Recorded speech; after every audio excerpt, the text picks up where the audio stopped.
Zafer size de şunu sormak istiyorum. Yani Nait Eren zaten önemli bir gelişmeyi daha aktardı.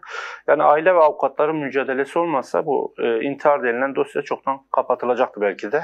Yani bu noktada adalet mücadelesinin nasıl bir önemi var?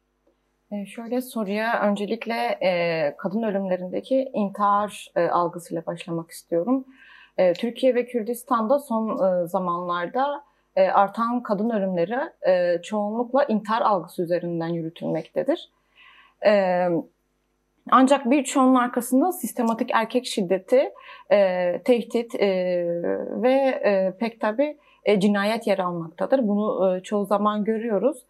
Ancak yargı eliyle, çoğu zaman yargı ile bu intihar olarak intihar algısı olarak yönetilmek isteniyor. İntihar süsü verilen kadın ölümleri yalnızca adli değil, toplumsal ve politik bir konudur. Rojin Kabayiş dosyasında da aynı bu şekilde bir şey söz konusu. Bu dosyanın ilk aşamasında maalesef ki intihar olarak, intihar algısı üzerinden dosya yürütüldü. Gerek soruşturmayı yürütenler, gerek rektörlük, gerek de valilik tarafından bunlar defalarca dile getirildi. Ancak ailenin ve babanın özelinde, ısrarı. evet, ısrarı özelinde avukatlarla beraber müthiş bir mücadele gösterildi. Bu mücadelenin sonunda biz şeyi anladık ki bu sadece bir intihar algısı üzerinden yürütülmemeliydi. Çünkü Rojin Kabayiş'in bedeninde 2 erkek DNA'sına rastlandı. Bu 2 erkek DNA'sına rastlandıktan sonra bizler Van Barosu ve Diyarbakır Barosu olarak bu 2 erkek DNA'sının Rojin'in vücudunun neresinde tespit edildiğini aylarca sorgulamak zorunda kaldık. Ancak dosyada intihar süsü verildiği için, intihar algısı üzerinden dosya yürütüldüğü için bu rapor dahi elimize çok geç ulaştı. 10 Ekim tarihli rapor elimize ulaştığında birinin göğüste, diğerinde intervajinal, yani vajinanın iç bölgesinde olduğu tespit edildi. Bu tespit yapıldıktan sonra kamuoyu baskısıyla birlikte biz şunu söyleyebiliriz ki intihar algısından oldukça uzaklaştı. Bununla beraber cinsel saldırı ihtimali ve bunun bir cinayet dosyası olma ihtimali ele alındı. Bu konuda ailenin ve avukatların mücadelesi hayati bir önem taşıyor. Bu sadece Rojin Kabayiş özelinde değil, Kürdistan ve Türkiye toplumundaki tüm kadın cinayetleri, kadın ölümleri dosyasında aslında önemli bir mücadeledir. Şimdi DNA'sı bulunan erkeklerin kimlikleri halen tespit edilmedi zaten. Nait Eren de açıkladı. Yani kimliklerin tespiti olayı aydınlatmaz mı? Bu noktada nasıl adımlar atılmalı? Şöyle söyleyelim, Rojin Kabayiş dosyasındaki soruşturma neredeyse 1 yılı buldu. Neredeyse değil, 1 yılı bulmuş durumda şu an. Bu kadar uzun bir süre olması ve dosyada ağır ihmallerin yaşanması, soruşturma aşamasında ağır ihmallerin yaşanması delil zincirini koparmış durumda şu an. Delil zincirinin koparmış olması maalesef kimlik tespitlerini de oldukça zorlaştırıyor. Nait Bey'in de belirttiği üzere birçok kişinin DNA'sı alındı. 200'den fazla kişinin DNA'sı alındı. Fakat bu şu an dosyanın bu aşamasında yeterli değil.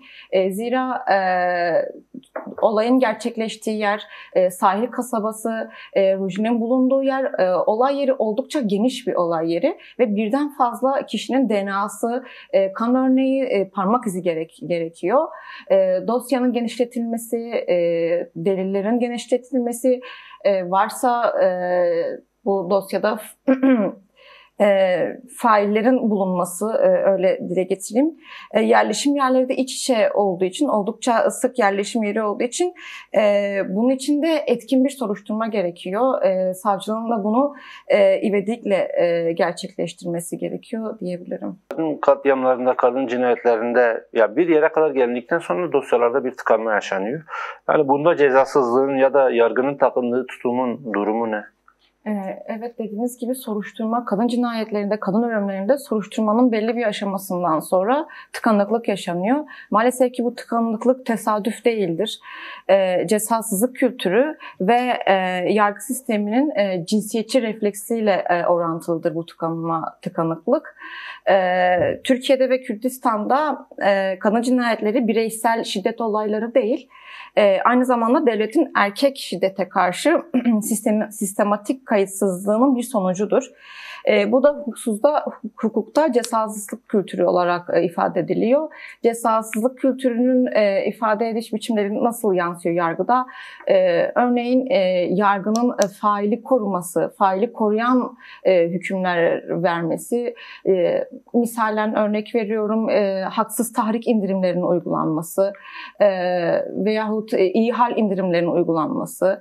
Bir diğer boyutuyla kadın mağdur kadınlarının hedef olarak gösterilmesi ve sorgulanması dosya aşamasında, kadının geçmişinin sorgulanması, kadının sosyal ilişkilerinin sorgulanması, bir diğer boyutuyla da soruşturma aşamasının etkin yürütülmemesi, bunların hepsi bir bütün cezasızlık politikasının kamusal alana yansıma biçimi diye söyleyebiliriz. Yani bir kadının şüpheli ölümünden bahsediyoruz.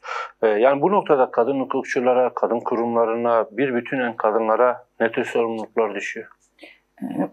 Şöyle, bu noktada özellikle hukukçu kadınlara büyük bir sorumluluk düşüyor. Zira erkek egemen yargı çoğunlukla kadının sesini susturan hükümler veriyor. Kadının sesini susturan, kadını bastıran, kadını ikincil bir kimlik haline getirmeye çabalayan bir